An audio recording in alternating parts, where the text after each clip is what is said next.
welcome back to another episode of Tinfoil Hat. Tinfoil Hat. Come with me into the waters of conspiracy with Sam Tripoli. Sam Tripoli. Sam Tripoli. Mr. Sam Tripoli. With my friend Ryan Davis. Hi, Ryan. We're like the first gay couple of conspiracy theories. I think it's beautiful, man. Hold up there, partner. Say that again. It's some mystical, deep, dark realm, crazy shit. Wake up, Aaron. There's reptile people everywhere. Hey, man, where's the truth there, dog? Oh, what the fuck are you guys even talking about? Are you ready to get your mind blown? Revolution will be podcasted.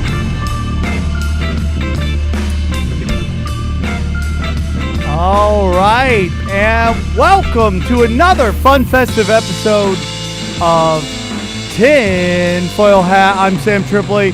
Thank you guys for tuning in. Joining me, as always, is my partner in crime, the one and only, the most off-the-grid motherfucker you ever meet. He's a young Christian warrior. He comes to fight. He fights for love. It's Off the Grid. Ryan Davis, how are you, buddy? Dude, I'm doing great. Today is like my birthday episode, even though my birthday is in October. Yeah, I mean, we're super excited about having our guest on. We'll get into him in 2 seconds. First of all, thank you for all the love on the last episode. You guys either absolutely loved Hollow Moon or absolutely hated it. But that's all I want. I don't want in the middle. You know, I don't want you to take it or leave it. I want you to be like, dude, that's the greatest episode I've ever seen. Or, dude, that is pure garbage. And I want you to go to war in the comment section on YouTube. I mean, dude, we had like 400 views at one moment and like 100 comments. Like, that's 25% of the people are commenting. That means something's going on. And we'll do that all day, dude. It's only weird when you comment before it's even possible that you watch the entire thing. That is weird, right? You ever done that? Said somebody like someone saying some junk on something. You're like, well, check out this video. And they literally hit you back quicker than the video is. Yeah, you're like, wait up, asshole. It's not even done yet. Take a moment. Or you send to someone and they won't even watch it. And they're like, I don't care. I don't want to see it. I have open-minded friends, Sam. You're the only one with closed-minded friends. That is true. I loved Hollow Earth. I mean, it just opened my mind to so much. And we're going to keep doing shows like that. And you're going to keep loving it, and you're going to keep hating it. But you know what? You're going to keep coming back because we love you, and we need you. And we appreciate everything. Our numbers keep going up, and it's all because you guys keep telling your friends about it, okay? You know, you can go find us everywhere, iTunes, SoundCloud, Laughable, our good friends at Laughable. Check us out on Laughable. Download the app. Look for Tinfoil Hat on Laughable. It's where you can find all your favorite comedians. And let's say you're like, oh, hey, I like Sam Tripoli, right? You put in Sam Tripoli, it lists all my podcasts, all the podcasts I've been on, and it lists some of my tour dates. So it's like it's a one-stop shop. It also has my albums on it, everything like that. So go to Laughable, start listening to Tinfoil Hat on Laughable, and help us get our numbers up. Get it bam, bam, bam on Laughable. Google Play, iTunes, you name it. We're all on that, guys. You guys are loving the T-shirts, man. We're so thankful for you guys. You guys are loving the Smoke Weed, Eat Pussy, Hail Satan shirts. That's flying off. Tinfoil Hat shirts flying off. The Woke Prince flying off. You guys are great. Go to allcomedyt-shirts.com and support the show, man. You guys buy. This is literally what's going to happen. The money you guys spend on our shirts, we are taking that money. We are buying mushrooms with it to bribe Ari to come on to do our 9/11 show on 9/11. Yeah. Don't forget Joey Diaz. That's how we're going to get him. We're going to get Joey. So the shirt you buy goes to mushrooms to bribe people to come on our show. Yeah. Spend money. We're going to buy some drugs. Spend money, get a life experience. Go to the next level. Help us out. And then you also, obviously, the Twitters. You guys are following us on Twitter. All the news I like to put out, all my political talk, all that stuff goes on the Tinfoil Hat Twitter account. And that is Mad Hatter 39ers. The Instagram is blowing up. Tinfoil Hat Pod. Go to Reddit. Go to reddit.com/tinfoil hat show. Get in there and discuss it with other people who love the show. And the YouTube is youtube.com/Sam Tripoli. We put a video up there of Ryan going to ladies' night at the Satanic Cult. It's awesome. It was the women's mass, and it was put on by the Los Angeles chapter of the Satanic Temple. And it was on August 3rd 13th. It was Sunday, so what a better day to get satanic than on the Sabbath.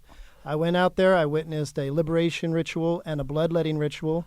My buddy DJ Buddy, he followed me and filmed it all, and it was awesome. It was the nicest people I've ever met. No mean muggers. It was like better than any club I've ever been to. Sam put it up, and within 24 hours, he was like, I want to work in the Mideast and Midwest. Not in the Middle East. I don't want to do stand-up in the Middle East. I'd love to do it in the Midwest, where you drive around and they have statue of Satan up. So I've come to the conclusion I have to create a YouTube account for just Tinfoil Hat. That will be the first video. We'll put it up, and you'll find it, and you'll love it. I love the video. It's just some farmer guy's going to be like, hell no, man. I ain't going to go see the show. This comedian loves Satan, and then he's going to call the Wacky Hut. Hey, Wacky Hut, man, why you having Satan worshipers in your thing? So we love everybody. Obviously, we're all about praise Jesus, hail Satan around here, right? So we love everybody, but some people don't understand it. But it will be up very soon for all you. It was so produced really well. DJ Buddy, off the grid, really knocking it out of the park real quick. Before we get into this, I want to quickly give some shout-outs to our fans. Our sponsors, excuse me. As always, our good friends at Dream Donut Truck in Los Angeles. Go to Twitter, go to Instagram, and look up Dream Donut Truck. And just know they really support the show. They load us up with donuts. And we're very thankful for that. And again, Laughable. Please check them out. But also our fan, one of our favorite sponsors, been sponsoring this feed since the beginning when it was back in the Naughty Show. So that's like 4 shows ago. Okay, is the one and only Speedweed. Speedweed.com for all your medicinal marijuana needs. Go to speedweed.com, and if they're in your area, they are the Pizza Hut. They're the Domino's of weed. They will get weed to your house. So go support our friends Gino and everybody at speedweed.com. So now that that's done, real quick, my dates. Tonight, I'm at the Tony Hinchcliffe Final Monster Energy Drink Show in the Comedy Store. Friday, The Naughty Show live at Harvell's in Long Beach. 2 shows, 9 and 11 p.m. Tickets are $15, VIP $25. Go down. It's going to be a great show. The lineup is Killer George Perez, Kate Quigley, you name it. Josh Denny from the Food Network. There's 2 shows. Second show is even filthier than the first show, so come down and do that. And then on September 14th, it's Aranta Tours live at Molly Malone's. Jason Ellis, Mike Tully, Josh Denny. The list is awesome. You can go find it on Twitter. Check it out, or my Instagram. It's great. So enough business. Let's get into the show real quick. Why don't you introduce our guest very quickly, Ryan? Hell yeah, Sam. Today's guest is a legend in the LA underground hip-hop scene and a member of multiple groups such as OMD of Mexican descent, the Visionaries, the Shapeshifters, Sun God Sons, and Mind Clouders, just to name a few. He's been on, I think I counted it correctly, about 45 albums total throughout all of hip-hop history, not to mention his one that's out just recently. He has been featured in the award-winning documentary film This Is Life, centering around the alternate hip-hop movement that sprang out of the legendary cafe, Good Life Cafe, and it is an honor for me to welcome to the Tinfoil Hat Podcast, Tumex. Oh man, thank you, man. That's an intro right there. Yeah, man. dog. Yeah, we're big fans of yours. I'm about to retire. Oh, come on, man. That was it. That was like your Hall of Fame speech right there. I feel like I'm in the WWF Hall of Fame right there. About to do it. And before we get too crazy, since we're down with the film right now, but I'm going to get this anyways. We got a little gift from you. Speaking of LA Speedweed. Oh, our good friends at LA Speedweed, they sponsor the Comedy Chaos show once a month. At the Comedy Store in the main room. We sell it out. They sponsor it, and they give us a gift bag. And we knew you were coming, so we wanted to hold one for you. Dude. So this is a gift bag from our good friends at LA Speedweed. What? We got edibles. We have, Oh, yeah. I see vape pens. That's that chocolate. I already know about this one right here with Right. the chocolate. There's a weed in there. I think you can take a look at this thing right now. Yep. Yeah. Oh, I use this too at the house all the time. Yeah, and then I don't know, unless Ryan Mystery jacked it, baking, yeah. There's weed somewhere in here. There's actual green in there somewhere? Yeah. Oh, yeah. Man. That's This is the final bag right here. Oh, yeah. is This right it in here? No, yeah. Wow. Okay, hey, here you go. Guys lace me, man. Check that out. There's another So bag. that's a bag that I personally put together.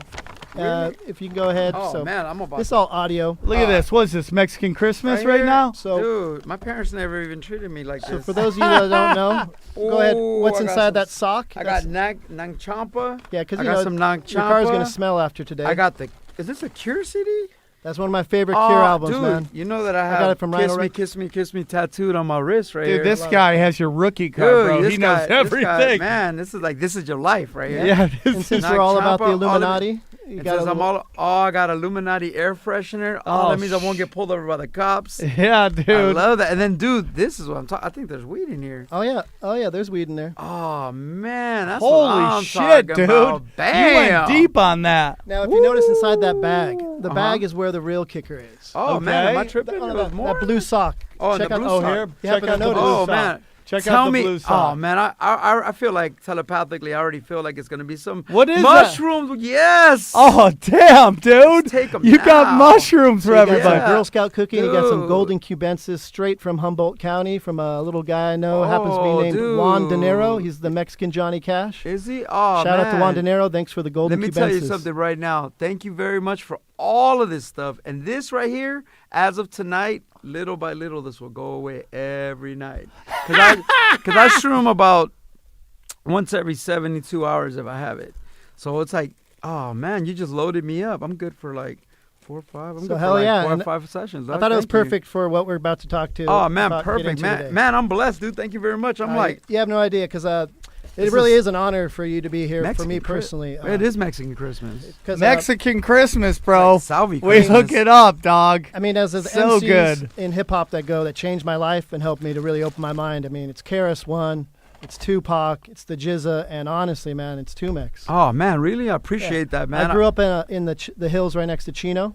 Oh, okay. So you were exposed to the Yeah, LA so Underground, I to was the LA always at El Underground hip hop. Taconazo on 2nd Street. Man, I used to go Taconazo- back in the day, dude. Dude, you want to hear the funniest shit is that my new album, my label Water the Plants, that is Taconazo. What the fuck? You want to talk about some crazy circle shit?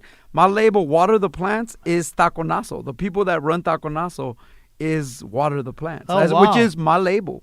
So that is, you want to talk about full circle? Because I remember all those little underground shows in Pomona. With Bus Driver, Yep, with everyone. Yeah. Well, yeah, 10 years later, I had a radio show. I still have a radio show on K-Day, a hip-hop show, and Taconazo was one of my sponsors.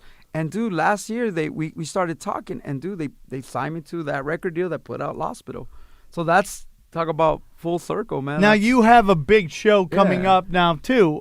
Pay your dues. Is that what? Yep. I'm the host of the Pay Dues Festival, which is this in 2 weeks, the 16th and 17th, in LA, and it's a big underground rap festival that's coming back for the first time in 5 years. It used to go down for about a good 6 or 7 years, and it's coming back, and it's got, hopefully, if Lil Wayne survives his epileptic seizures, that he I don't know if you know, but Damn. he woke up yesterday. He was like in a seizure or some crazy Man, shit. he's got to stop doing that syrup, That lean, dog. It's the lean. It's the lean. Yeah. He's got to stop If doing he that survives, shit. yeah. If he survives these next couple weeks, Lil Wayne's headlining the show. But yeah, man, it's Hey, how can 2 white boys get a ticket to that? 2 white boys can just get on my guest list because I There can you hook go. you up. dude. Snaps, And dude. if you're in the LA Yeah, area, especially you with- definitely need to go to Paid Dues, man. Oh yeah, man, it's going down. It's in Pershing Square, and it's the 16th and 17th, and it's a hip hop festival, man. It's 2 days, and it's Lil Wayne, Jay Electronica, Redman, Method Man, Ghostface Killer, some living legends, some of the living legends, and then a ton of just underground artists from all over the country. You know, Pay Dues was always the kind of show that would break new artists. I mean, there's so many big rappers. I mean, even like Kendrick Lamar and some of these big, really big rappers that went through Pay Dues. Pay Dues was like sometimes their first big concert. You know, that Merce, the guy that throws it from Living Legends, he has a knack of giving groups their big break. You know what I mean? And for this one that's coming up on the 16th, 17th, there's a crew from East LA. They're from Boyle Heights. They're called East of the River, and they're like that perfect scenario of like underground kids that are putting in work, and then Pay Dues is like their first big chance to play in front of 10,000 people. You know what I mean? So that's what Pay Dues does. 10,000 people going to be there. Oh yeah, for sure. I think both nights are almost sold out, especially the Lil Wayne night because it's Saturday and Sunday, and I think the Lil Wayne night is a Sunday, which is the more like, I guess you would say more like poppier night that's got a couple more bigger artists. Whereas like the headline for Saturday is Absol, who's like a really underground dope dude. So it's kind of like it gives you like a little more underground and then a little more mainstream on Sunday, I think. Hell So yeah. yeah, it's dope, man. That's But awesome, dude. We're excited, man. We'd love to be on your guest list. Yeah, and man. check I'll that hook shit it up, out. dog. Don't even trip. Thank dog. you, dog. Oh, yeah. Thank you. I mean, I'll for our lace you, listeners dog. that don't know you, I mean, I grew up with Filipinos, so like straight up shout out to the Flip Mode Entertainment Squad because you guys, DJ Buddy, Ocampo, Malkovich, Oh, yeah, Skiltron, aka Dementia. Dang, I mean, he said Malkovich. yeah, that dude's a Dang, straight up yeah. hardcore white boy, but Oh, he's yeah. fucking knows. I know his- what you're talking about. So these guys, no joke, they were the ones that turned me on to underground hip hop because I was known as the White Devil or the White D. And they're like, this fucking guy just likes Jimi Hendrix, Led Zeppelin, Pink Floyd, The Cure. Right. And I would always be like, man, all good music's already done. It's either it died with Tupac, KRS One was the pinnacle.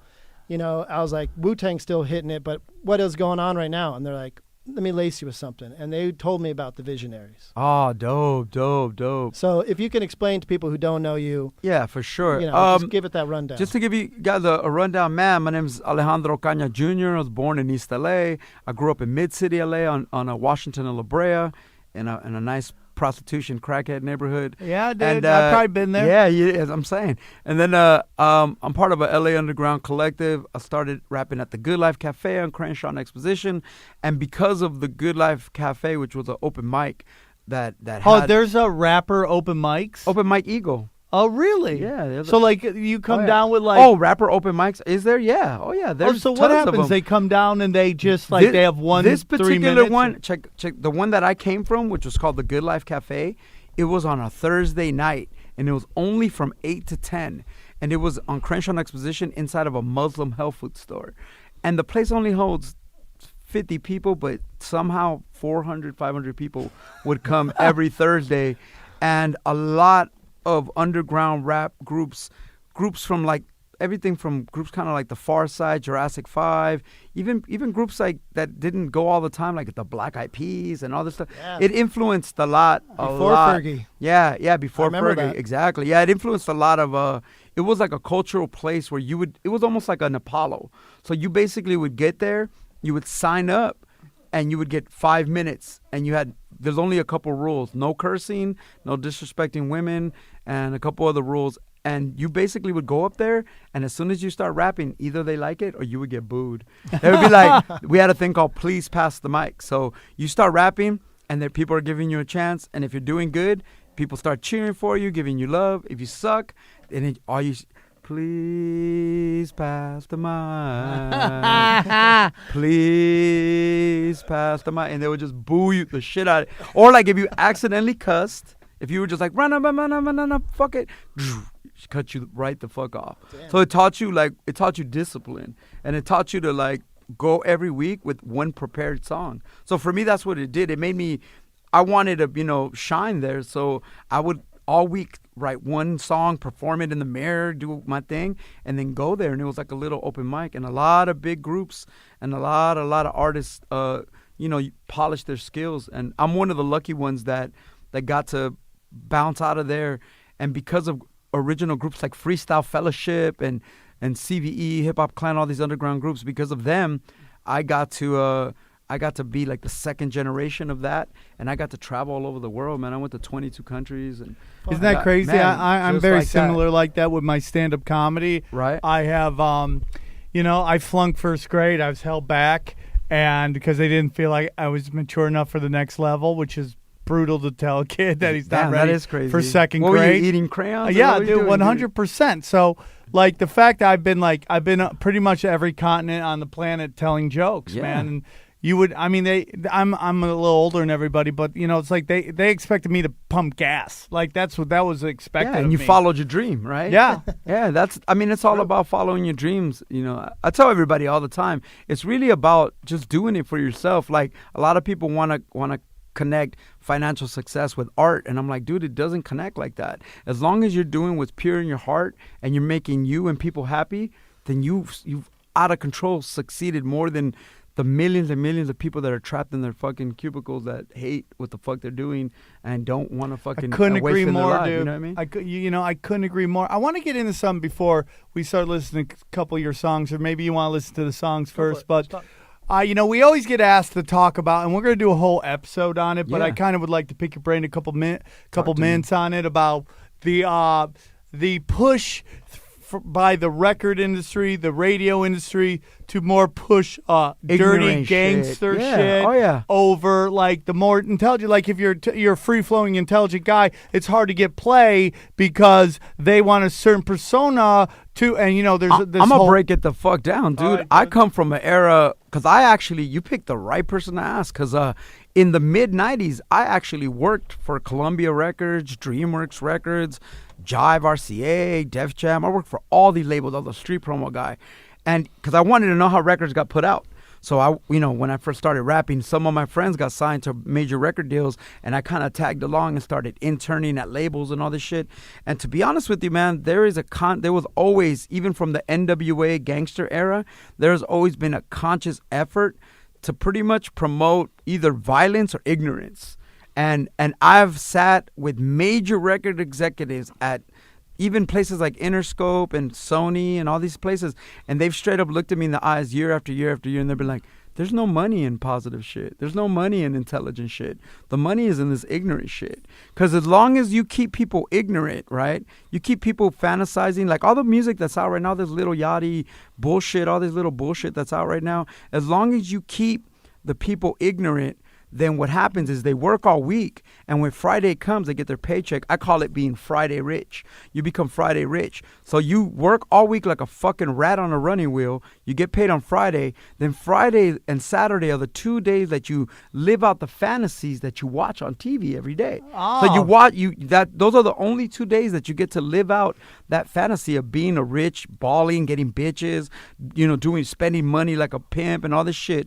And so what happens by Saturday evening, you're broke again. So now Sunday you rest, and then Sunday you got to mentally gear up to go back to fucking on the running wheel on Monday. And that whole cycle, as long as they can keep you in that cycle, then they know how to sell to you because they know how to market to you because they know who you are. They know that as long as they sell you that dream. So I know for a fact that the record label industry and just the industry as a whole promotes ignorance, and it tries to promote that shit, and things that are intelligent. Every now and then intelligence shit seeps through, and you need a counterbalance. You need a Kendrick Lamar, you need a this and that, you need a fucking intelligent fool every now and then just to break Public Enemy and shit. But for the most part, there is a conscious effort to promote ignorance because that way you keep the consumers in the bullpen and you know where they're at. But does it go even darker than maybe even the consumer in that it's more about promoting a lifestyle that is conducive to getting you locked up, throwing you in jail, not listen to authority, telling people, authority tells you to do something, fuck authority. You do your own thing. And then now we got, because like gangster rap comes out just a little before the crime bill of 1994, in which Bill Clinton signed in, which made crack, a nugget of crack, the same crime as a helicopter full of cocaine. For sure. So now you got this thing going on where it's like, hey man, get paid, get bitches, fuck the police, do all this fucking crazy shit. Now, I'm not saying that the police didn't deserve a little bit of fuck the police too, but like setting up this anti-authority thing that gets you fucking locked Well, even up. the cops lose, man, because you become a police officer and you want to do the right thing, right? Yes. You want to fucking serve and protect and do the right thing, and now you're caught up having to fucking constantly arrest people that shouldn't really even be going to jail. Now you're caught up having to almost have to step into, premeditated race wars. You know what I mean? I know people that are cops that are good as people. There's a lot of great cops. A lot of people, man. My grandfather was a cop. Dude, I know a lot. One of my homies, he was a cop and he died. His name was Ricardo Lazaraga, and he got shot in the back just going inside of a house. You know what I mean? So I agree, but you know what? The reason all that was set up was because, dude, the money was in the prison industrial complex. Yep, 100%. That's who were making all the fucking money in the 90s. You know what I mean? And still today. Well, today, yeah, of course. Now it's like, now everything's digital. You know what I mean? Everything's a digital crime. It's a thought crime now. You know what I mean? So we're stepping into the world of, we're stepping into cybernetics, man. We're about to step into Minority Report and all that kind of shit. So, but I definitely. Well, they've done that in Israel where they calculate. They've done analytics, and the numbers add up, and they go, "Oh, your analytics say that you are." The probability of committing a crime is very high, and they'll come and arrest you and talk to you. Well, they're going to do that with your bloodline. They're going to do that. They'll be like, you know what? Your family has a history. So that way you never break the chain of, like, maybe in your family you have a history of crime or low-level crime, or, you know, people in your family have done shit. And so they're going to get to the point where they're going to fucking, based on your blood heritage, they're going to say, you know, you just come from poor stock. Yeah. And they're just going to fucking put you in that vibe of like, yo, your family's always been these kind of people and this and that. That's why on higher levels, people like us, and when we grow up and we interact with friends and fall in love and marry and have kids on our level, we're never tripping on who the fuck we fuck with. We just love good people. But when you get to the higher echelon of these so-called elites, they won't even let you marry into their, like, they won't even, you know, they won't make it happen. It just, you know, they just don't let it happen and shit. Al Gore's daughter right now is marrying a Rothschild.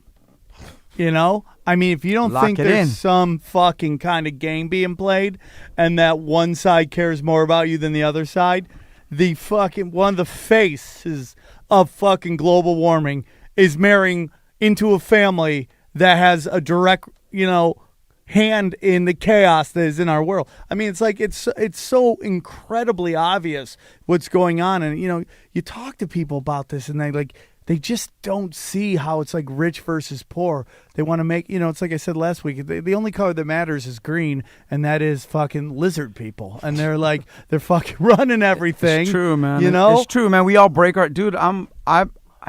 If I really could eliminate all the stress of having to make money, man, like, I mean, it's like no matter who you are, no matter how spiritual you try to be, no matter how good you try to be, we're secretly at the end of the day in the dark, in the corner of life, we go to bed and thinking about money. We have to be like, how much I have to pay these bills. Affects my I dreams. gotta do this shit. I gotta, dude, every day I wake up and it's like, you know, I've made mistakes in the past. Like, as a promoter, like, I used to throw concerts. So, like, let's say I threw a couple festivals that lost money. So in my mind, it's always like, man, I gotta pay back these investors. Man, I gotta fucking, there's always fucking something. You're always chasing. Oh, you're always, dude, I could have fucking 10 grand in cash, and I'm like, why is this not enough? Like, I could have 10 grand in cash, and let's say I have 10 grand in bills, and I'll be like, instead of just giving the 10 up and squaring up, my mind's like, how can I flip this to 20 so that I could fucking pay 10 and still keep 10? It's like that natural is just, it sucks, but it's just in us, and it's because we've been bred to think like that. I mean, there's no money, other, you know. As the cost of living goes up and the amount of wages goes down, they're doing that on purpose so nobody can buy houses. Now you're always renting. Yeah. And it's just you're caught in that fucking cycle. I mean, I personally don't give a fuck about owning anything. So I've always how do you own a house and you still pay property tax? What do you truly own then? If you fucking actually own to me, I always thought owning a house means you bought it, and when it's outright, if that shit costs $500 grand and you paid $500 grand, you shouldn't ever pay another fucking penny. It's just like when you get your car registered. And I know I have family in Mexico and I have friends in other countries, and they're like, that is so weird. You know, out here, when you get a car, you only register it once. You pay registration once, and then the car is yours forever. But here it's like every year we got to check in. Every year we got to fucking dude, to get my license back, I had to get insurance just to get the license back. And then as soon as I got my license, I killed the insurance. You know what I mean? But it's like I had to like pay the fucking tax. Like I had to pay the fucking tax. Dude. You know what I mean? Yeah. Like, well, there's a big, a big belief that the feminist movement was funded by the Rockefellers simply for the reason double of income. Double income and taxing. They weren't taxing half the population. And they're like, why are we only taxing the people with dicks? Yeah. We should be taxing both snatches and dicks. And now, and yeah, for sure. When back in the day, it was the man's job to be the provider, and you know, I mean, you know, those ideas women can be getting a job. outdated. Yeah, I'm totally cool with that. I have no problems with that. But when you look at like, there's almost something sinister going on there as well, and it's all the tax man, homeboy. Oh, dude, it's all. I was watching I was geeking out on YouTube yesterday about how they said that you could pay all your outstanding debts with your Social Security card. I spent an hour looking into that. I was on Amazon trying to fucking do that shit, and it wasn't working for me. And I was like, dude. Yeah, dude, watch those videos. They sometimes they'll set you up. Technically, you don't ever have to fucking pay your taxes. By law, you don't have to pay taxes. But if you try not to do that, you will end up in jail. I already know, dude. Ask Blade about that, man. Hey, man. Oh, Wesley Snipes? Yeah. Dude, let me tell you one that I was right on, though. My parents, they're from Mexico. My parents were born in Mexico. They're citizens now, but they're born in Mexico. And, dude, my parents used to always freak out about the fucking, when you run the red light, that camera flash shit. And I always used to tell my parents, that is bullshit entrapment. You don't have to pay that shit. You don't have to pay. And I would get in those kind of tickets, and I was like, I'm not paying those shits. And literally 5-6 years later, they got sued and nobody had to pay those. Because I would told that when you go go to register your thing, if they're like, hey, you owe this on this traffic, and you're like, I ain't paying that. Technically, they cannot enforce you to pay that. That is a private thing. Oh, yeah. My buddy and I had a plan to rent a convertible, and then we were going to get a Bigfoot suit, and we were going to blow all those lights in one night and just take the license plates off the car and just show up on the news as like Bigfoot is blowing. That's funny. That's as fuck. fucking dope. Yeah, that's dude. Fucking That's funny as fuck. That's some stoner shit. Right oh there. yeah, dude. Yeah, dude. My parents. I'm telling you, my parents. That's where they get you though. They it's all based on fear. Yes. You know what I mean? My parents would geek out if they stress out if they got what is that shit where you gotta go jury duty, and they'll be like, "Oh," I'm like, "Dude, fuck this. I'm not gonna participate in that." I'll go straight to the court and be like, "You know what? I'm biased against the cops. So get me the fuck out of here." You know what I mean? Well, hell yeah. For those that can't see, because we don't have video on this one, it's down. It's a conspiracy that Aaron set us up before he went to Europe. He wanted to make sure that he had a job when he came back. So good job, Aaron. There you go. You're waking up. But one of the tattoos I see on you is a heart, and that's something that when I think of Tumex and visionaries and open-minded, it's all about love. And here's the transition. For For those man. that don't know your music, we're going to play a little something here. This is one of the songs that has been my anthem for a long time. Dope, man. So, Love Fights Back. Oh, word. You're taking it back. When all else fails, love fights back. When evil prevails, love fights back. When everything is wrong, love fights back. The name of the song, Love Fights Back. Another summer sets as the sun god sunsets, singing quietly as our solar system quits. Les estoy dando mis últimos abrazos. Rock with you chicanos, still give chingazos while the world is unraveling, becoming into. How can I worry about battling you? When everyone is hating, love fights back. When everyone's debating, love fights back. When the world is crushed, love fights back. When you're feeling that rush, love fights back. There's only so much time to eat, sleep, love, and create. I will be hosting a series of debates at the hotel airports. Many will challenge, but I will hold court. I'll be in Santa Monica with my caramel harmonica, inviting all of those that want to go on the journey. All attorneys will turn into tablets of E. I have never tried LSD, but I have seen the Teletubbies on TV, and I have heard that it's an exact simile. When babies start calling their television sets mommy, love fights back. That's a great line. Word up, man. That's a great line, taking dog. it back right there. That's a you're great taking it back line. to 1999 right there. How long you been in the game? I started writing songs in 1991. Damn, dude. Yeah, That's even dude. longer than I've been doing stand-up. And Yeah? I've been doing stand-up for a long Yeah, I was time. a kid, man. I was like 16. I was always a fan, man, of hip-hop. And then my dad made music, so my dad plays guitar and keyboards, and my dad writes songs and short stories. So I was a little arty kid right off my dad. I remember Ain't watching nothing my wrong dad with was that. like, oh, yeah.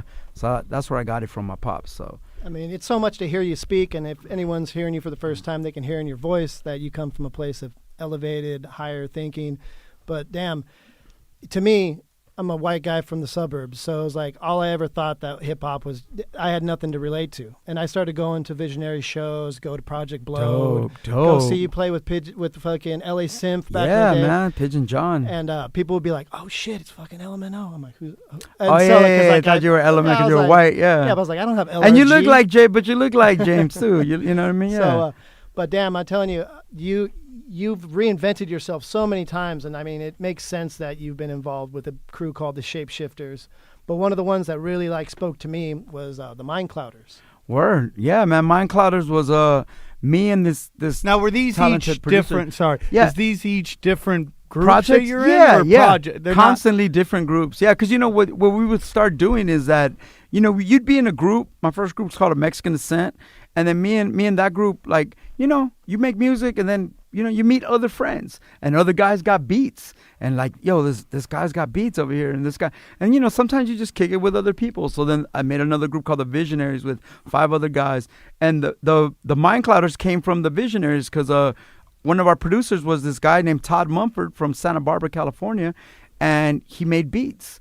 And it was like, you know, he started giving the Visionaries beats, Elemental beats, and all this stuff like that. And then me and him talked, and we made a group called the Mind Clouders, you know. And so me and him made a project, and that was a project that a lot of people, after all the things I've done for 25 years, a lot of people say the Mind Clouders is one of their favorite, you know, records. It reminds me a lot of Jack White. Jack White loves to do like, yeah. so he'll be in 3 or 4 different bands. And I had a group member, Ike Owens, from my group. I had a band called the Look Daggers, and he was, before he passed, his last band, he died on tour with Jack White. He was Jack White's keyboard player. Yeah, Jack White's a great example of a guy that just kicks it with a couple friends, makes an album, makes a group. Then, you know, maybe a year later, 2 years later, kicks it with another set of people. We're definitely like that. The LA underground rap scene was built like that because we were so creative. You couldn't just make that one thing, you know. LA is a place full of people that we weren't gonna like settle for one thing, you know. We had to keep moving. Yeah. You know Mix what I it mean? up. Yeah. Comedy's Mix it up. kinda like that too. Yeah, dude. yeah. Like I'll give you an example. Like David Grohl's like that too. He's Yeah, in from like, Foo Fighters Yeah, he's and- got a couple different bands. he was drumming. He drummed for a bunch of bands. Yeah, what's their name? Queens of the Stone Age. Yep, you know, yep. did a bunch of different Tenacious ones. D. Yeah. We drummed for Tenacious D. Yeah. And then looking at Sam, you might not know, but this guy's got a hip hop background. He was once a member of the HDI Breakers. Yeah, we were breakdancers from Yeah? upstate New York. Ah, Yeah, we were that's what's sponsored up. by the Holiday Inn, dude. HDI. Yeah, that's what's up. Yeah, man, we got sponsored Kangos and fucking tracksuits. Hey, and back then that was everything to be dude, like. I used to be in the dude. I grew up on Motown. So like I was into urban music very early from my father. Everybody else was listening to rock and roll and all that shit. My dad loved Motown. I was always listening to Motown. So the transition into Hip-hop. rap, which was rap then, and then hip-hop was very seamless for me. So when Aerosmith and Run DMC did a song together, it was like the greatest thing I've ever seen. Oh, yeah. Like my two worlds came together. I made my mom take me to the record store to buy that for 99 cents. Yeah, that was one dude. of my first 45s ever. Just blew Walk it up. This Way. That was one of my favorite songs of all time. I'm from that exact era. I'm 44 right now. So I was from that exact. I was an MTV kid. I saw the fucking Rocket.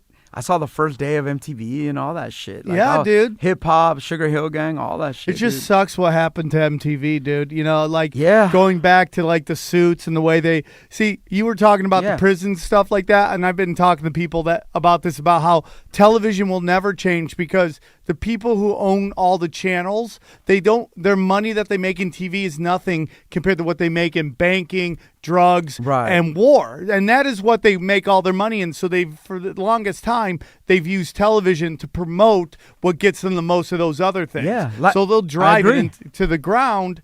And that's why MTV will never come back because, people want to watch music videos, but you know what the people want MTV to do? They want people arguing about race and sexual orientation and all that shit. Right. So that's what that channel only pushes is just MTV jumped the shark. You know, it's a wrap. You know what I mean? It had its time. You know what I mean? But Viacom in general, between MTV and VH1, I mean, they just destroyed. They basically owned. See, they got the golden era of hip hop. So Viacom. They literally have all the footage to all the classic shit, the Beastie Boys and LL Cool J and all that. They own all the first 20 years, and then after that they don't really give a fuck. They don't give a fuck. Like Karis once said, man, he would say once a year. I remember him saying this. He's like, once a year MTV calls me when they need a quote from an authority. And he literally would be like, once a year, MTV gives me like $20,000 to fucking sit and do one interview to tell them what hip hop is. And that's literally where the fuck they went with that. You know what I mean? Now they throw these big MTV music awards like they just did a couple weeks ago. And it's very much reminiscent of the Playboy Mansion and like how the Playboy Mansion had such a huge moment in time and it just didn't keep up with the times. Right. But they would throw these parties like it was 1985 or 1975 or even 1965, and it's not the same thing. So they had these award show, and 5 million people watch it. Maybe that's great for cable, but at the end of the day, compared to what it used to be, which was it was up there. It used to be an event. It used to be the Super Bowl of culture. Oh, for sure. Did you ever go to the Playboy Mansion, Sam? I had a radio show on there for a year and a half, and they kept saying I was about to go, and I never got in there. Goddamn. It is upsetting because the era's done. They've sold it off, and it just is what it is. It's another thing where it's just like they didn't keep up with the times, and then they bought too much in. Well, that's what happens. Culture every 10 or 15 years. Basically, culture literally goes off the cliff, and if you don't adjust, you go off. I mean, that's what happened to record stores. You know what I mean? Like I'll tell you, because I worked at the record labels. I'll give you a prime example. This is the example I give to people all the time. Let's say like a Mariah Carey, right? So every time Mariah Carey put out an album, she'd sell 3 million, then 6 million, then 8 million, right? She was selling ridiculous. So then finally the wall hits where like a Mariah Carey, let's say after her last album sold 8 million. So now the next Mariah Carey album comes out. So what do? They press up 10 million copies because it's on a pace. And then something happens where the scene changes, and all of a sudden Mariah sold 1 million, and now there's 8 million fucking CDs in Tower Records, and it's a motherfucking loss. Now multiply that times 500 artists, and you have it's a wrap. It's like it's like when the fucking economy died. You know what I mean? So that every X amount of years, it happens with Napster, it happens with iTunes, it happens with Netflix, it's gonna happen with something else. You know what I mean? Do you think that you gotta adapt? Do you think that I always find that the suits get greedy, and that's what causes change. Like rap, there was Jay-Z was putting out albums with 17 tracks on them, and 2 of them were good. 3 of them were answer machine messages. Right. And you're like, why am I dropping 17 bones on this for 2 fucking songs? So then Napster comes around, and everyone's like, now you don't have to buy the whole CD. Now you can listen to the 2 songs one you like. want. Yeah, that's and you're true. like, fuck yeah, that's what I like. But then you don't realize it gets you hooked on not paying for shit. It's kind of that's exactly what happened. But what it is also is that the thing is that the record industry, this is what happened. We started giving people, it's called co-signing. So it's like if back in the day, let's say man, I got Snoop Dogg on my album. So back in the day, 10, 15 years ago, if Snoop Dogg came out on your album automatically sold 100,000 just because Snoop Dogg was on it. So then what happened? It's like a movie sequel. It's like bad movie sequels, right? So it's like all of a sudden co-signing became this thing where then people started paying for co-signing. And dude, I do it on both levels. Like me, people pay me to get on songs and vice versa. There's times where I see an OG from that I like more bucket list than anything. I don't really do songs with bigger artists than me because I think my records are going to sell. I do it because I love them and I grew up liking them. Right. So I'll be like, man, Grand Poobah, I'm going to do a song with him or whatever. So you show respect and you pay them. I respect but the co-signing thing was something that really burnt out. And next thing you know, once you do it too much, then it gets burnt out. And then all of a sudden, every entity starts taking losses because every label started paying these artists $20,000, $30,000 for their cosigns, and all of a sudden the cosigns meant less and less and less, and it didn't matter if you had fucking Snoop Dogg on your song 10 years later. It doesn't mean shit. It's not going to mean your record's going to sell anything. Yeah. Let's hear one. Let's hear another song. So as Love Fights Back became an anthem for me, another track that you made, I would always just mutter this shit, and I would be like, "Paranoia will destroy you." Word. So Mind Clouders. Here's another Mind Clouders action. As I ride my bicycle against the one-way, I'm like an icicle on a Sunday. Cold drops poured over old crops. As long as the soil's strong, I will uncoil the songs that will boil away the wrong. I'm an indigenous bong with a mysterious surface, as serious as this earth is, feeling worthless. The fury of my verses require a series of nurses with a tenfold of doctors, but my info's been doctored. Process manifolded and lockered at Lockheed Central headquarters, under lock and key, mental dead orders. Nothing but bedridden coroners in the corner, playing organ donors like Philharmonics. Still, to feel harm honest in a full arm harness. I'm a full-time artist in a full mind's darkness. Paranoia will destroy ya. Paranoia will destroy ya. Paranoia will destroy ya. And I got a lot, maybe too much for ya. That's great, dude. Word, man. Thanks. for That's playing fucking great, It's kind dude. of a cool little like episode to do because hey, Sam, he was like, man, this guy, he did really good on Felipe Esparza's, and I was like, dude, Felipe didn't even know him. All he did was see him, and that's kind of the transition into how Felipe got you on What's Up, Fool, is how he saw you on Instagram. Yeah, and all he the hit me love. up when I was in the hospital because apparently Explain it to people, they don't his know. fans. Well, apparently, because when I was in the hospital, for people that don't know, I had to get my right leg amputated under my knee last year because of complications from. I was an undiagnosed diabetic. My stupid ass didn't know. I was fucking drinking 2 liters of Coca-Cola a day. Oh, and fucking snaps, dude. Gatorades and fucking not. I'm like a world traveler, dude. So I wasn't taking care of myself, not going to the hospital, just not even checking up, dude. Just stress and running around like a crazy musician guy. And like a comic, you would be on the road hundreds Dude, I just did Philadelphia. Dude. I ate like shit. Dude, exactly. I would eat like shit forever, and I wasn't taking care. Undiagnosed diabetic. That's the truth. But at the same time, I just was a grown man that wasn't taking care of myself. Long story short, I went through all that traumatic bullshit, and while I was in the hospital, Felipe Esparza, who I already knew who he was, being a fan, he hit me up and he was like, "Yo, I hope you feel better." And man, I just want to say, man, like your music's cool and like thank you.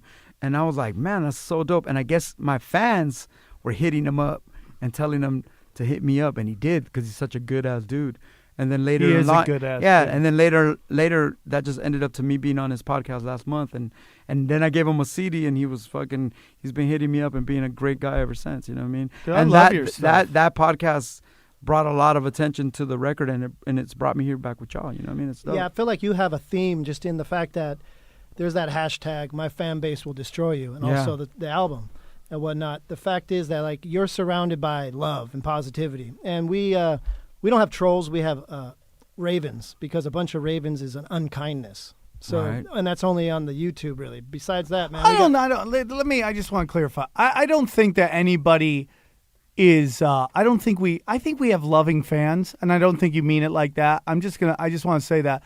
I think we have really loving fans that just Passionate. love debate. They love debate, and occasionally they like to talk some shit. But I'm not against that because I like to talk some shit. You know what I'm saying? Me too, man. I have another podcast called Punch Drunk Sports, and this guy went nuts today because he's like, "Where's the podcast?" And everyone's going crazy on him because it's like it's free content. But for me, it's like I appreciate that passion. You know, if you're critical of something, and we got a lot of shit on the last one because we did the moon is hollow, right? Is the moon That hollow? was your thought? Is Yeah, Is it the Death Star? Is it an alien satellite? And you know? people got so fucking mad And they and get shit. so mad. But you know what? I'd rather have that than have like fucking, not giving a shit at all.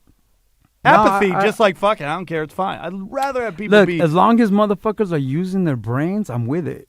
Like, use your brain. Like, Yeah. as long as you're having thoughts. Yeah. As long as you're having, like, even if they're opposition thoughts, as long as you're having opposition thoughts and your brain's working, I'm cool with that. As long as you're not a fucking zombie and just go with the flow of everything. You know what I mean? So I always appreciate. Constructive criticism Yeah, I always is appreciate. perfect. I always I don't mind appreciate people. Hey, Sam, take a little more on talking. this. Yeah. Take a little of that or that. And be like, I think this could be better. And just like, this is fucking dog shit. If you comment that every time on every YouTube video, I'm just like, okay, you got to go. It's just like. Right. No, I appreciate people when they when they have the ability to think, because to be honest with you, we're not always going to be right.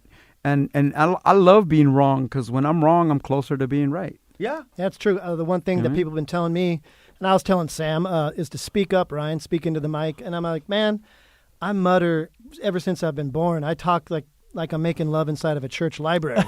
Slow, soft, and sweet, you know? So I'm trying harder, guys. I'm trying harder now. But Well, the thing I love about Ryan is that Ryan, look at that little fucking right there. It looks like some weird kind of secret cave down there. But listen, the thing I love about Ryan is Ryan literally came from just a dude who is my friend that we met in a program trying to better ourselves. And now you're like kind of learning the ways of like being an entertainer, a communicator and stuff like that, where me and Tumex, we wanted this. Like, we went into it going, okay, I'm in the long haul, and like we learned through fire, and how to fucking do it and shit. Whereas you, it's kind of fun to watch you kind of learn this stuff at this hyper speed. Oh yeah, and it's fun, man. And it's crazy when you have like people in fucking Europe going, dude, Ryan's a hottie. It's like it's surreal to me that this little thing that we do in Burbank resonates with people across the pond and stuff like that. Yeah, that's the similarities between stand-up, between podcasts, between being someone on the microphone, an MC, is that it's all about what you could put out there. And for me, I got to just keep on bringing this shit back to my own personal experience, but I used to do a lot of mushrooms. And I know you said you've never done acid, but I used to do a lot of mushrooms. That's my favorite. And so that's why I was like, I got a perfect gift for you. My favorite. I would break down this one track, like end over end. I remember this one mushroom trip where I was just locked doors, lights are off, and I just would play this song on repeat on my Sony Walkman, which they don't even got anymore, Yeah, which sucks. So what's crazy about this is this nothing's shit, tangible now. This shit is alphabetical. Yeah, all right. bro. I mean, I don't know anybody else that's done something like this, but this is literally alphabetical. And I played this for Sam before, and he was like, "What the fuck?" So here you go, Audible Angels. Word up, man. You guys are tight. In the middle in the front, yo. Attention all audible angels, before billions burn, before brains blow. Communication cannot calmly converse. Demographics delegated, dissoluted, diverse. Evidently, eventually everything ends. First fascinate friends, force foes defend. Gradually the greater good grows and graduates. History has holes, however humans hesitate. I invest indigenous interests. Journals journey justify joker's guess. The kin of corrupt kings keeps killing kids. Live for life and love levitating lids. Money makes many men's minds miss. Never mind newness, now we need nourish. Oppose only one organization. Pray and protect the peaceful population. So you, and all of you in the back and in the middle in the front, yo. So you, and all of you in the back and in the middle in the front. Word up, That was man. pretty cool, Yo, man. You guys are really, now you're really getting into like, man, I really appreciate that you know so much of my stuff, man. And that, speaking of mushrooms, those are the kind of things that my mind opened up when I was younger taking mushrooms. I was that form of writing, obviously, it's called alliteration. And when I started being into hip hop, I saw a couple rappers. I think one rapper from New York, his name was Chub Rock. Chubby guy. Yeah, Chub Rock. Chub Remember Rock. Chub Rock? That was down with Third Base and all that. Chub Rock, he did that one time in a song where he did that kind of like real dope. And I was like, whoa. And then I was like, oh, it's alliteration. And dude, I used to shroom out in my house and spend hours and hours writing secret songs and codes. I would do like, I'd pick a letter and be like, like W. I'd be like, when we walk wrong, right with, wide with, was water wet, when we wore white with, I would just like start geeking the fuck out, manifesting Mexican, the matador metaphor, and I would just get into that, and I would start writing songs in codes. Not unlike some Illuminati shit that I used to read, because I used to read Holy Blood, Holy Grail, and I used to read Behold the Pale Horse and all that shit. Behold the Pale Horse. That was my first thing, and then so that would actually affect the way I would. There's songs that I would write, and I would write codes, like, so every line would be a letter, and then by the time you finish listening to the rhyme, it would spell something out. So my mind was expanding. Oh, I love that. Oh yeah, dude. I have a song with my friend AWOL1 and Cool Keith, and it's called Enemies. And so since the song's called Enemies, the song spells out "fuck all you biters." So it's like, fake friends only fabricate the fuse. Understand that undergraduates use carnival cues because they can't copy clean. Knights now know I'm the kilometer king. America is all angles and fuck all you biters. And it would spell it out. Badass. Yeah, and it would spell, LA, spell shit like, underground hip hop will save the world or whatever, I would spell. I would write my shit in codes, and people, though a lot of people didn't really understand what I'm talking about even to this day. So then I realized that, that's just something to do, but it's not the only thing to do. So then I would write something, I like women. I like other shit. So I, love songs, political songs, just songs about being fresh, songs about, hip hop is very misogynistic, songs about being the best rapper ever. I wanted to do everything, so I was never like put myself in a box of being like, oh, he's this rapper. I just always wanted to do everything possible. I feel that like from a stand-up point of view, like my vision of stand-up has changed so much, and this show has changed me so much. And like, I used to get really sad because I had a lot of success early. I got a TV show that got renewed before any of my friends. I went straight to headliner and all this stuff, and that gave me this false sense of like I'd arrived, and then it kind of all went away. But I'm happy about that. Because I've evolved, and now like I feel like I'm gonna get a second chance to make a first impression, and I'm really happy because this show has opened my mind to so much. Because if I would have made it 8 years ago, I would have been the porn star comedy guy, right, and that was fun then because I really loved all that, know. But now I'm like really diving into this world of like spiritual skepticism that this show's all about. Like we were talking that, that this show is basically the compilation porn of conspiracies where we take the greatest hits and throw it out and you decide whether it's hot or not. It's boner jams. Yeah, it's boner jams, dog. I got you, man. And boner jams of conspiracies, dude. But I'm so thankful for it because it's a growth and stuff like that.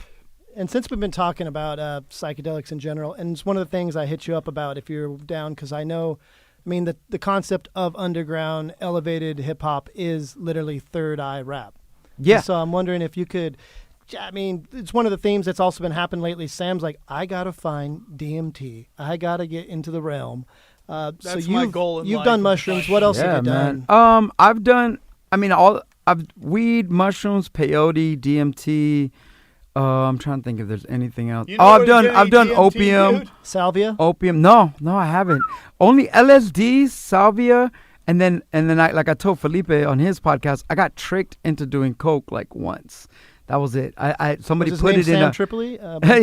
yeah. Somebody put it in a joint in Oakland, and I just didn't pay attention, and I hit it, and I was all like, "Wow!" I was wilding out and shit. And my boy told me later, like, I left the room because they were putting coke in the joint. And I was like, "Why didn't you tell me, fool?" I was all fucking.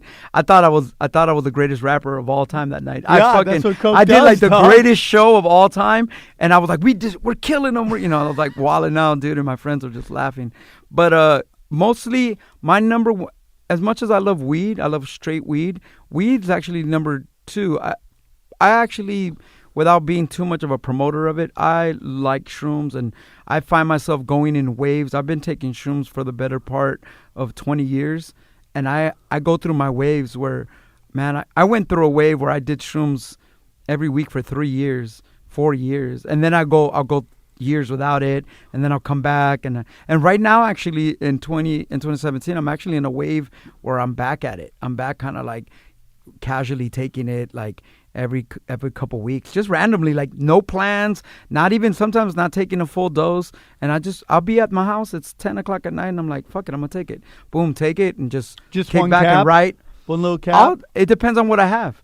Because I've got various sources sometimes, so I have like 2 or 3, and I'll just, it'll depend. There'll be that night where I really want to go hard, and I'll take a lot. And then most nights I'll take a stem. What do you do when you're shrooming? I really listen to music, or I really just relax. I want to be home. I don't want to be kind of out there, especially with my leg thing now, because like now I'm walking with a prosthetic, so I'm not like I used to be hella adventurous. I'd be shrooming in the woods and shit. Like now it's like I'm more at the house. But what I like to do the most is I shroom, and then no matter what happens after a while, I got to just start listening to some music. So I actually start watching YouTube, start geeking out on some shit, start thinking about shit. Maybe I'll go outside and just walk around the block and, get the blood pumping and shit. But I really just kind of like, I listen to music, and I find myself writing. It doesn't help me write, but I just like writing. Walk me through what it's like, because neither of us have done DMT, and we're like wondering what is like. Walk us through, like, what have you witnessed? What's the first time I did it, my friends actually videotaped me or recorded it, and from my perspective, I have a really bad memory. I don't remember my dreams and shit like that. So my memory was, I hit that shit, I stood up, and then I fell to the ground.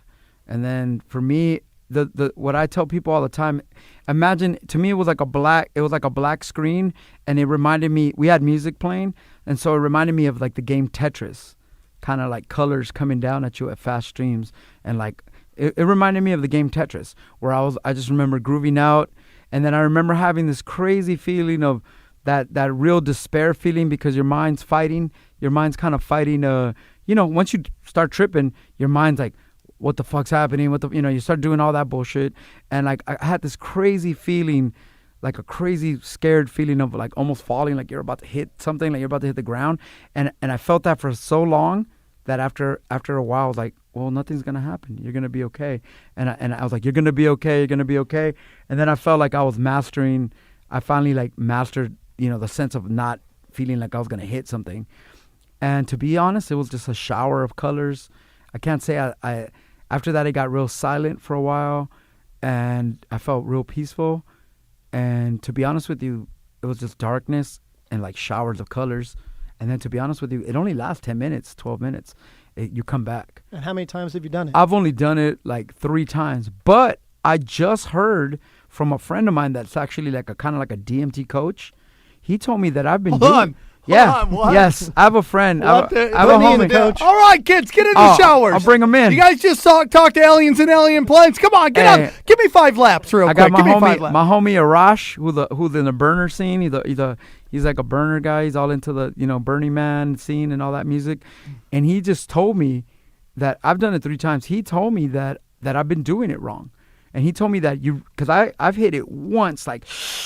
I hit that shit like that. And he told me you're supposed to hit it 3 times, and that you need help. So Well, we've been talking about this. Like, you're not supposed to film it either. Like, when you film it, my homies filmed it just. My homies filmed it, but I wasn't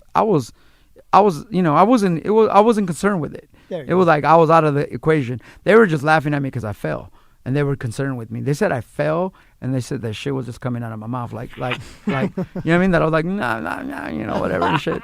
And then that was it. But it didn't last too long. But yeah, as far as filming it, I mean, it was just one time. But my friend Arash has told me that technically I haven't even really been doing it right. That I should take 3, and I can't even imagine. I think I would need assistance so badly. Oh, dude, we can arrange this. We can arrange this, brother. Shit up. We can actually just somebody the other day, somebody in my DMs offered me some tickets to pay dues, and I was like, oh man, I can't. But I'm gonna have to find that invite. But anyway, somebody had slid in my DMs and was like, yo, I got the shrooms and I got this, and I was like, oh word, But so I haven't done it in a minute. But yeah, dude, my homie says that you're supposed to have somebody there to help you go hit it 3 times. That's what I've heard. And then take the pipe from you. They're supposed to. Oh yeah. Well, look, the thing for me is this. I take shrooms, peyote, and something like DMT, which I've only taken 3 times. I take it very seriously. To me, it's like a ceremony. This shit is not a joke to me. Like none of this stuff is like a joke. Like I'm not. Don't think to anybody out there that doesn't know me or does know me. Don't think maybe you might have seen me at some shows. There's times where I've been at shows on shrooms, and I'll tell people like oh, I'm shrooming and shit. Bear with me. I'm a little sweaty and shit. Or whatever, because I like to perform on shrooms. Yeah. It's fucking nice. Performing on shrooms is nice. Do you have any problems remembering the lyrics? Now, the only problem I ever had with lyrics is smoking wax, and that's why I don't smoke that much wax. Wax is the one thing that draw me a blank, and, rapping is my money, so I can't fuck with that. So I don't That's why I smoke stopped wax. doing coke and doing stand-up. Because it was fucking you up? Dude, it's literally, I can't do it. I can do it drunk. I can't do it on coke. Thank God. Because I would ruin my life if I could go up there and do my craft coked out of my skull. Dude, my one coke experience, honestly, when I wrapped my head around the fact that I did it, I was like, oh, this is what it's like, because the world felt so peaceful and everything felt like the universe was in line. It was so, when I finally, I tried to go my whole life without never doing coke, and then like I said, somebody put it in a joint and I fucking hit that shit, and I was like, oh shit. I was like, that's what, I was even nervous the next morning because I was like, I don't want to get hooked on that shit. That shit was too fucking tough. That shit when was I too do nice. coke, I feel like I'm in the Motley Crue video, Girls, Girls, Girls, and like you can't do that and be doing stand-up, because stand-up is all about, I mean, people don't realize it's really about like getting people in a trance and following you and thinking like how you talk. And if you're screaming and flying a million miles, they can't follow you on that. Oh, so yeah, it's like you can't be the guy running the strip club on stage trying to get people rocking. It doesn't work. You could be man. the DJ though. Yeah, you could be. Give it up for Candy. No, I like the DJs when you. But yeah. So with so for me, like I said, I take this shit real seriously. And to me, it's like a ceremony. So even if I'm by myself at the house, or I just take it seriously. So, you know, I pay respect to it, but apparently I haven't been doing it right. So I'm looking forward to doing it right now with my record having just came out and being kind of busy. I've got all kinds of shit going on. I haven't had time to I really need to take the day off. And it's just like I really haven't had, when I take the day off, I kick it with my girl or something, or you know what I mean? So it's like I don't really I haven't had that. I have to really know that 24 hours I'm not fucking with nothing. So I just haven't had that time to do it right. But I'm looking forward, man. We can make it happen, dude. Dude, we're going to make it happen. All right, man. In the next couple weeks, I'm going to find a day. We got to find a day before this month ends and just go. I'll go kick it with y'all, man. And I'll bring my dude Arash. And like I said, he can guide us all. DMT coach. There you go. Showing up in gym shorts and a whistle and a hat. Oh, you better dress for comfort. Hey, dress for comfort, homie. Because it's 12 minutes of it's 12 minutes of flying. You little woodchucks, time to go to the next level. Who wants to go to another dimension? Give me 5 push-ups. Hey man, but shrooms definitely is my thing, man. Shrooms is something that I can honestly take, jump in the car and go drive to work vibe. You know, I'm in. I like shrooming a lot. I feel like I've mastered that high. And as long as it isn't overpowering, like some real crazy shit, like sometimes you got to pull over or call it a night or whatever. But other than that, I actually function on shrooms quite well, man, to the point where people don't, other than maybe sweating, people don't know I'm on it. I love it, dude. Yeah.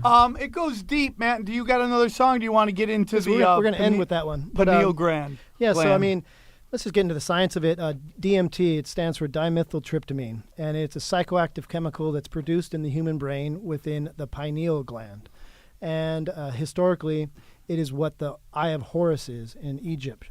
When you do a cross-section of the human brain, you find where the pineal gland is. It is the exact symbol of it. Yeah. Isn't that crazy? That means these dudes way back in the day were chopping dudes in half, and they found it.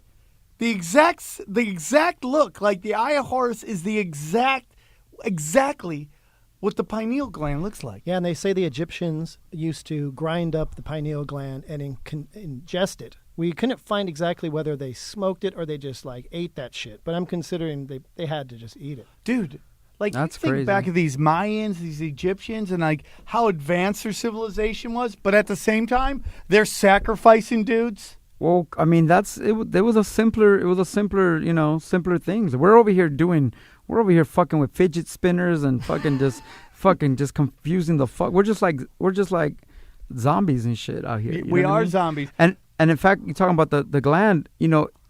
One of the biggest conspiracies is that all of our glands are constantly blocked, right? All of everything that we eat in between the our shit is supposedly blocked. Yeah. So there's the idea that the pineal gland is calcified by fluoride, and fluoride is in all the water, public drinking water. It's toothpaste. It's mandatory, right? Toothpaste. That's why my teeth stay yellow, because I don't fuck with fluoride. And here's the real kicker.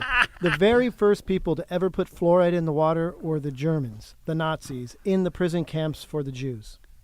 And That's they knew crazy. Because if you can calcify the pineal gland, you're going to shut people off, so they're going to be docile. They're not going to try to think outside the box and pull That's like a Hogan's insane. Heroes and get the fuck out. So the fact that we continue that tradition of putting fluoride in the fucking drinking water, and the first people to do it was Nazis, that's like another red flag that the Nazis never disappeared. They just tore off that Swazi and put on American flag. Well, yeah, dude, the scientists just came over here and just continued doing what they do. Expansion draft, bro. Expansion draft. Exactly. We just drafted those motherfuckers. We're going to do a whole one on that the Nazis never died. They just multiplied. Hey, for real. Hey, honestly, I'm going to tell you right now, I'm a fan now, and I'm about to start listening to all the back catalog, man, because you guys are talking the shit I want to hear, man. Oh, thanks, dude. I appreciate y'all. Dude, we really do, man. Yeah, we have fun. And I mean, to piggyback on the human sacrifice part, the Aztecs, they sacrificed people. They cut out their heart while they're alive. And the reason they did that was to increase the adrenaline in the adrenaline gland. And then they would remove the adrenaline gland and remove the pineal gland and combo that shit as a cocktail, the high priest, and zip off to another dimension. And the Aztecs, they came after the Mayans. And the Mayans, they created the concept of zero. Like, do you know how stoned out of your mind you have to figure out, like, I am nothing. Zero exists. Like, anyone can figure out tens and hundreds. But to figure out the actual concept of zero, that is the most Zen.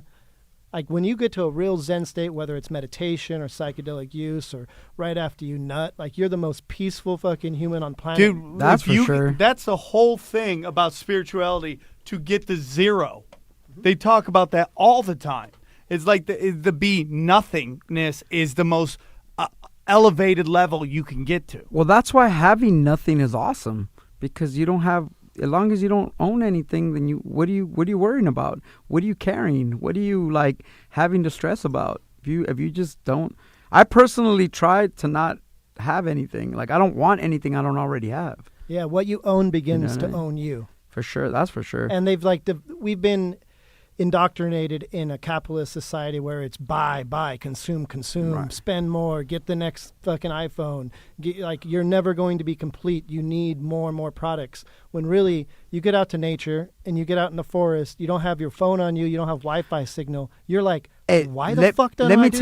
Let me tell you, man, back in the day, now it's impossible now, but back in the day, like in the 90s even, in the early 2000s, when I would go to Europe, right, on tour with Visionaries or by myself, and I was blessed to go on the road, the best, I swear, I put this on everything, the best time I would ever have in my life would be the month I would go to Europe, because my phone didn't work out there. And so if I wanted, the only way I could talk to my parents or my girlfriend or at the time or whatever would be to go to a payphone and call. And now, I swear, dude, even that is over. Like, even that, because your phones work everywhere now, right? But I remember going to Europe on tour and having those be the greatest 3 to 4 weeks of my life, because no matter what, my phone didn't work and I wasn't responsible for any of it. I mean, we all come from an era where if you wanted to meet somebody, you would just say, meet me on the corner of this and this at 6. And it was your obligation to get there, because there would be no, you know what I mean? There would be no phones. Even pay, you're not going to go to a payphone. Like, you would just, your word was everything. And yeah, this world that we live in now, man, I'm such a slave. We're all such slaves to our phones. I have a song on my new album, Lospital, that's called Insta Snap Face. And it's about that vibe. It's about, when you're living on your phone, it's hard to go home because you're always alone. And you don't like the way your face looks on your Facebook. So you Snapchat yourself into a cat or a dog. And it's like, and it's like all about that. It's so true, dude. Oh, dude, it sucks, like, it totally sucks that our phones can do everything, because honestly, man, I used to look forward to that.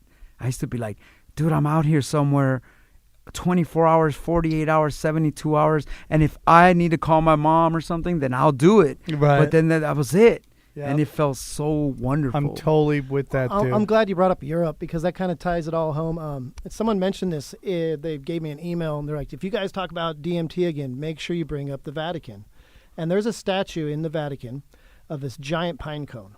And the reason why is because the pineal gland is shaped like a pine cone. Oh, it really is, dude. Yep. And so there's something to be said there, that it's like, why the fuck is there this pine cone here? Dude, there's some shit with the Vatican that is just blowing my mind. Like, this podcast has opened my mind to, like, what is going on. It is more than Catholicism, my friend. Oh, man, there's so many I mean, you read Holy Blood, Holy Grail, man. Yeah, dude. They're the master of codes, man. You know what I mean? The codes, they have codes. They have developed codes that's why they're in control of lots of stuff, dude. Because they have the secret. The person that had the secret to the oral tradition. The real money. Look, money doesn't matter, dude. You know what matters is information, books. You know what I mean? There's books there's books and pages and pages of information that are the secret to everything. The secret to happiness, the secret to Zen. Dude. It's all information, and it's all who holds it. This, dude. Let me see that. I'm sorry to cut you off on that you're one. good. My deep apologies. This is the Pope's auditorium. Oh, yeah. Look at that. The snake, it's the head of a snake. It's not even high. And at the fucking base of it, dude, is the throne of Lucifer. in Oh, the yeah. Vatican. You guys got to Google search that. Oh yeah, no, Dude, no doubt. Google search the Pope's auditorium. It will blow your mind. Dude, I Dude, cannot I believe mean, that. it looks like a motherfucking demon. Yeah. Dude, look at that. I know. Dude, the teeth. And none of it. Look at that. That's expensive architecture. All that is done on purpose. Yeah. Everything. I mean, nothing is. I mean, look. As a rapper, I've performed inside of about 3 or 4 Masonic temples, and so when one time I was in Tacoma, Washington, and I performed inside the Masonic temple in there. Let me tell you, it was the most amazing shit because. Of course, I'm just playing some rave there, but because I know where I'm at, I'm trying to go to every floor, and I'm trying to I'm fucking looking through the whole fucking thing, trying to and dude, the one thing about this temple was, if you look at it from the outside, right, you could say, if you look at it from the outside, you could say, fuck, dude, this place holds maybe 4,000 people from the outside. But when you go on the inside, you're like, this place holds 100,000 people, and it's just the way that the visuals outside make it seem like it would be a building that would hold 4,000 people. But then when you step inside, you're like, oh my god, 100,000 people could exist in here. It goes deep. It's just the way it's the visual illusions. It's just the power of architecture is one of the things that we never think about. I mean, the power of architecture is incredible, and I mean, all the signs you ever need to know about things, they're all in plain sight, always, at all times, and everything's for me, that's why my hip hop, the music that I make, I read books, man, and it's like a lot of these motherfuckers out here that are putting out music, they don't read. Yeah. So it's like their life experience is just money, money, bitches, bitches, money, money, bitches, money, and it's like they don't fucking read and they don't travel. So when you don't read and you don't travel, then your experience is limited. So since your experience is limited, that's all they sell to the universe is limited bullshit. And you think about that, dude. Everybody, we talk about this on the show all the time. Everybody takes the first exit off the highway.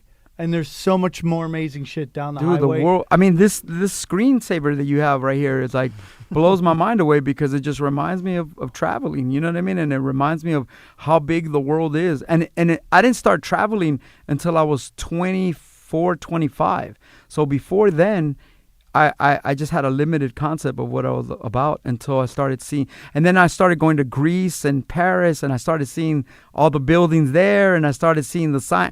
I went to Switzerland and Sweden. I started seeing the World Bank and all that area. Then I started looking at, the more you travel. I went to Cuba. The more you travel, the more you see what the world is really like, and the more you see the same structures, the same laws, and that's when you learn that this universe is, dude, everything's preordained.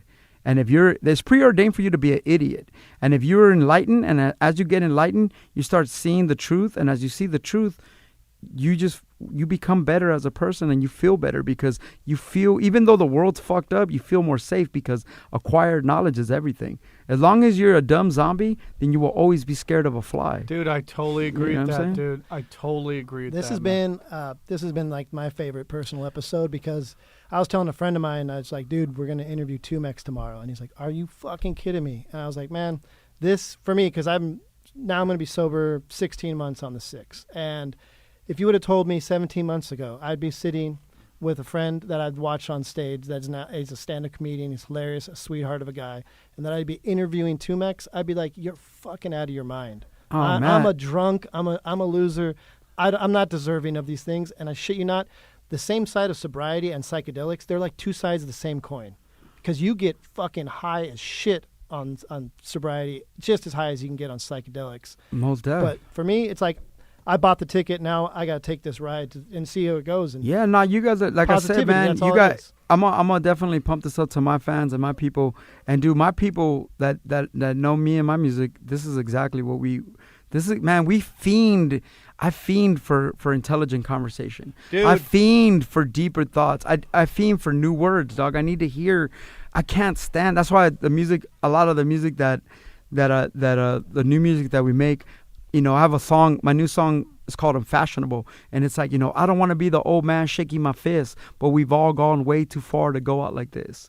And it's like, I can't, like, as I get older, the industry tells you, oh, you're older, so go away. Yeah. You know what I mean? So, like, as you get older, the industry's like, you're in your 40s. dude, it's ridiculous. 100%. It's ridiculous. So that I can't live by that standard of like, hey, you're older, so go away. No, I'm older, so I'm smarter. I'm And older, you're getting so I've better. seen more. Yeah, My stand-up has never been better. yeah, because you've seen more. You know, you live more. So I can't any podcast, any conversation that is about the concept of critical thinking. I'm all for it because I fiend for it. Me and my friends fiend for it, and more importantly, that's our job, is to connect the world with critical thoughts, because that's the only thing that we have left. I'm cool on making money, whether I make money or not. I hustle and do whatever I need to do. But my main goal in life is to connect people with critical thoughts, whether they're mine or not. So, you know what I mean? I appreciate you guys. Dude, I appreciate you, man. What a great episode this was, dude. This is the thank you, deep man. stuff. Max, you're welcome back anytime. Anytime, It's been dude. great. Sure, man. We'd love to have you on. You know, I'm gonna next time I find somebody that's worthy, that I think is worthy. I got a cat that you need to meet, man. I got my homie named Sky Exists.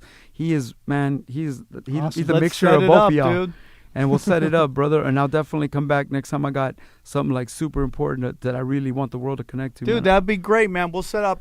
We'll definitely make it happen. We're going to But go ahead and end the show with our 5-star reviews on iTunes. We got a bunch this Sweet. week, man. Yeah. We got a bunch this week. love Our it. goal, guys, is 100 or 1,000 5-star reviews on iTunes. Things start cooking for shows when they get to that 1,000. So you can say anything you want as long as you give us the 5-star. Yeah, that's what we need, because it helps us with the algorithm so we can get sponsors, so that All Things Comedy Studios and Podcast Network knows that we're grinding. We're out there really trying to make this shit happen. And we love you guys. So here it is. All right. This one is called Tops, 5-star review by Toasty Posty Guy. This show is the bee's knees. Keep them coming. Long live the lizard people. Long live the lizard. Oh, real quick, before we get into this, I'm so thankful for all the artwork. You guys are cranking out great stuff. You're making him the lion. You're making me the lizard guy all the time, and I don't really mind it, but I'm the panda guy. I want to be panda. I want to be black, white, no kung fu, and then racism. You know what I'm saying? Like, Right. I want to be the panda. I'm thankful for anything you draw. If you want to draw me as a lizard guy, I'm fucking cool with that. But I want to be the panda, dude. I'm the panda. Yeah, we're going to have the website up here soon, and we're going to get all your guys' art in the gallery, and we're going to be choosing a few select of those to actually make artist renditioned T-shirt designs. So Yeah, we're keep going to them make coming. T-shirts. Next All one. right, the next one, awesome, 5-star review by Electric Shock 9. The show rocks. Keep searching for truth. They blind us with fear and distraction for the true potential. Our spiritual being, independent of our body, is capable of amazing things. Fuck yeah, man. We dig it. And here's the last one by Anna No, C. we got a couple, dude. Okay, I want go. to do these. Anna C57. My only question is, where the F is the Wake Up Aaron t-shirt? But seriously, regardless, I'm still a huge fan. Mad love from Utah. Boom. Hell Here we yeah. go. Stay Awoke by DNSOBP. I was turned on the show when you guys had my podcast on Instagram. Episode 29 blew my mind. I've been hooked on these topics. Next one, The Cast, the Luciferian Aquarian. If I could give it, I'd give it 666 stars. I appreciate that, dude. Flawless Funny by The Lucky Raindrops. Sam Tripoli is the man. Wake Up Steeple. The lizard people are everywhere. I love that, dude. Love the podcast, Sam. 5 stars by BENR86. Punch Drunker, loving the conspiracies. Longer episodes, what the fuck. Critical Thinking, 5-star. Duffman Nation, how are you, Duffman? The definition of critical thinking summed up in a podcast pretty well. Keep up the good work, 5 stars. Drop my thoughts. Interesting topics and smooth learning weather. Thank you, dude. When you gonna call? 5 stars. Teddy Cole, yes, this podcast is more than awesome. It's deeper than awesome. The balance of humor and truth-telling is amazing. Like you guys are walking the tightropes. Thank you. And 2 more left. 100%. Yes. 5 stars by Randy, the ultimate musician. 100%. I appreciate that, homeboy. You're the man. And the final one, the ultimate cosmic goof of intelligent podcasting. I will take that. Spencer YYFGBH. Brilliant content, well-discussed depth, great guest. Sam Tripoli is a really funny dude. Guys, we love you, the 5 stars. Man, 2Mex, we love you coming on. Thank you so much for being a part of the whole Thank show. you, man, for Tell sure. people how G. they can find you. All your social Oh yeah, I medias. got a new album. It's called Lospital. It's on It's on ilove2mex.com, and it's on iTunes and Google Play and Spotify. And it's a new record. It's dope. We got a Atmosphere on the record. Slug from Atmosphere did a dope song. And it's a dope record, man. I got some dope production from a lot of really talented cats. And, man, the record's really good. And we worked hard on it. And it's a dope record, man. A new video called I'm Fat. Man, my new video comes out this week. I dress up like Lil Yachty. I dress up like 21 Savage. I dress up like Future. I dress up like Migos. We actually, I'm not even joking, we had the costume designer from Migos and Future and DJ great, Khaled. dude. So I'm dressed just like these dudes. And I'm just clowning the fucking shit out of them, and it's pretty funny. It's called Unfashionable, and be on the lookout. So check us out, man. There's that. Paid dues. There's so much shit. I have a weed swap meet on Sundays there's one tomorrow called the Taco Sesh that I host in San Bernardino. That's hard as fuck. And then I have one on Sunday called Dabbing in the Crates, where you could actually go buy weed, and you can go record shopping. And how can people find you on Instagram?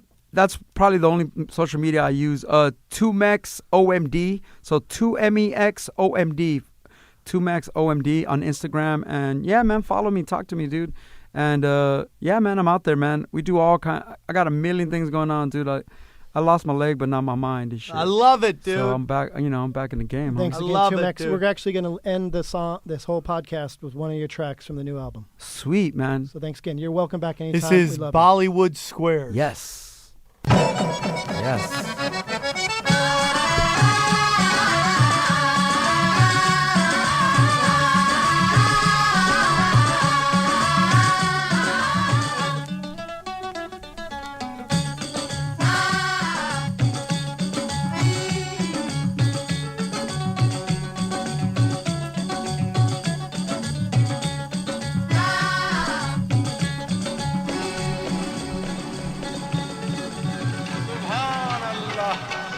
Once again, it's on. Los Angeles Mexicans on some fuck Donald Trump shit. Selling CDs out of the trunk, spitting bars like a Zanny overdose. Most folks can comprehend bending light on the son of the magician. Mission statement hidden in the mission district. And the trick is that it's written in graffiti. Need a master to deceiving to decipher what I'm breathing. Feeding homeless honeycomb so they can overcome and hone their skills. I'm trying to warn you, fame kill of Mexican descent. I am still, you were put on this planet to do more than pay bills.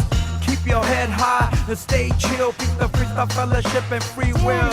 2mex, LA Underground Hall of Fame. You know them bars coming out when you call my name. I lost my leg last year, but it's all the same. I'm still the missionary crew and against the grain.